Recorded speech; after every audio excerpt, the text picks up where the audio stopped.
इसलिए मजबूरी में ये हड्डियां चबा रही थी।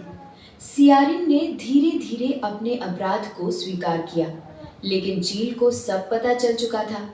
उसने अपनी सखी को देखा और गंभीर स्वर में डांटते हुए बोली, जब व्रत हो नहीं सकता था तो संकल्प क्यों लिया? और अगर व्रत का संकल्प ले लिया था तो एक दिन खाना नहीं खाती तो एक रात में क्या बिगड़ जाता? सियारिन, ये तूने बहुत बड़ा अनर्थ कर डाला। हम दोनों ने मिलकर प्रण लिया था कि ये व्रत पूरी श्रद्धा और निष्ठा से करेंगे। इस व्रत का महत्व ही यही है कि चाहे कितनी भी भूख प्यास क्यों न लगे, चाहे शरीर कांप उठे, लेकिन संकल्प नहीं तोड़ना चाहिए। तूने तो अपने ही हाथों इस व्रत की पवित्रता को भंग कर दिया। चील ने आगे कहा, क्या तुझे ये नहीं पता कि जितिया व्रत संतान की दीर्घायु और उनके कल्याण के लिए किया जाता है?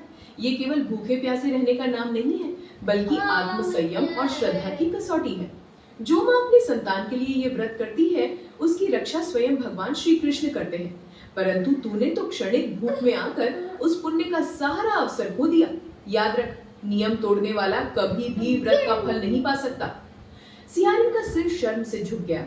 उसके मन में ग्लानि और पछतावा भर आया। चील की बात सुनकर सियारिन लजा गई और अपराध बोध से भरकर चील से माफी मांगने लगी। लेकिन चील ने गंभीर स्वर में कहा, अब व्रत तो भंग हो चुका है बहन, माफी मांगने का क्या लाभ? नियम का पालन ही सबसे बड़ा धर्म है। ये सुनकर सियारिन की आंखों से आंसू बहने लगे। उसने मन ही मन निश्चय किया कि आगे से कभी ऐसा नहीं करेगी। उधर चील ने अपने संकल्प पर दृढ़ रहते हुए रात भर भूखे प्यासे रहकर अपने व्रत को श्रद्धा और निष्ठा के साथ पूर्ण किया। उस दिन से सियारिन को भी अपनी गलती का एहसास हुआ और उसने संकल्प लिया कि हर वर्ष वो पूरी श्रद्धा और नियम के साथ जितिया व्रत करेगी। इस प्रकार दोनों ने ये परंपरा आगे बढ़ाई। समय बीता और अगले जन्म में दोनों ने ही मनुष्य रूप धारण किया। वे एक ही घर में, एक ही राजा के महल में राजकुमारियों के रूप में जन्मी। इस बार सियारिन बड़ी बहन बनी और चील छोटी बहन। दोनों बहनें बड़ी ही स्नेह से साथ साथ पली बढ़ी। समय आने पर बड़ी बहन सियारिन की शादी एक राजकुमार से हुई और छोटी बहन चील की शादी राज्य के मंत्री के पुत्र से।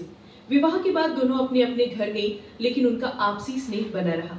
वर्षों के बाद दोनों परिवारों में नए नए अध्याय खुलने लगे।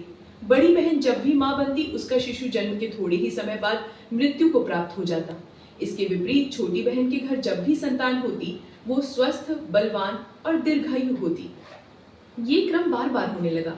धीरे धीरे बड़ी बहन बार बार संतान को खोने के गहरे दुख से टूटने लगी। बड़ी बहन का मन जलन और क्रोध से भर उठा।